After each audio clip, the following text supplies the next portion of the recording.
അസ്സലാമു അലൈക്കും വറഹ്മത്തുള്ള. ഞാൻ ഇർഫാൻ അഹമ്മദ് PT, SNEC ബൈനാസ് സ്ട്രീമിലുള്ള കരിങ്കല്ലത്താണി ഖുർആനിക് വില്ലേജിൽ പഠനം തുടർന്നുകൊണ്ടിരിക്കുന്നു.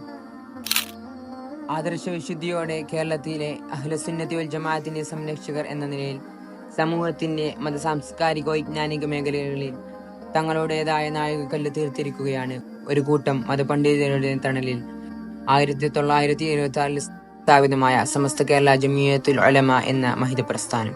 ആ സംഘടനയുടെ അഭൂതപൂർവമായ വളർച്ച 1.5 നൂറ്റാണ്ട് പിന്നിടുമ്പോൾ എപ്രകാരമായിരിക്കും എന്നതിനെക്കുറിച്ചുള്ള സാങ്കല്പിക ചിത്രീകരണമാണ് ഇതിലൂടെ അവതരിപ്പിക്കുന്നത്.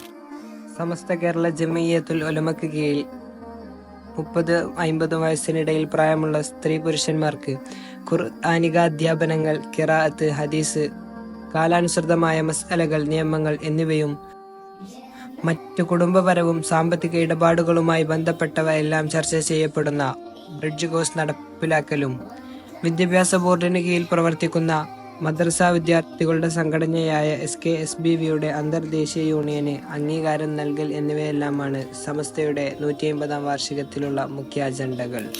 സമസ്തയുടെ വിദ്യാഭ്യാസ വിപ്ലവത്തിന്റെ മുഖമുദ്രയായ SNEC അതിന്റെ 5 പതിറ്റാണ്ട് പിന്നിട്ടിരിക്കുന്ന ഈ വേളയിൽ അതിന് കീഴിലുള്ള ബൃഹത്തായ ഒരു സമഗ്ര പദ്ധതി അവതരിപ്പിക്കുകയാണ്.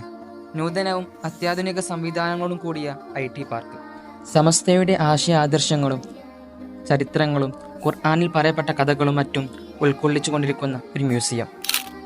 SNECയുടെ കീഴിൽ ഖുർആൻ മനഃപ്പാഠമാക്കിയ ഹാഫിദുകൾക്ക് ശരീഅത്ത് പഠനത്തിന് വേണ്ടി മാത്രം വിഭാവനം ചെയ്യപ്പെട്ട ബൈനാത്ത് സ്ട്രീം, ഇന്റർനാഷണൽ ഹിഫ്ള് കോമ്പറ്റീഷൻ മത്സരവും, അതുപോലെ പുതുതായി SNECയുടെ കീഴിൽ പ്രസിദ്ധീകരിക്കുന്ന ലോകമെമ്പാടും ആവശ്യക്കാരുള്ള ലോകോത്തര നിലവാരമുള്ള മാഗസിൻ.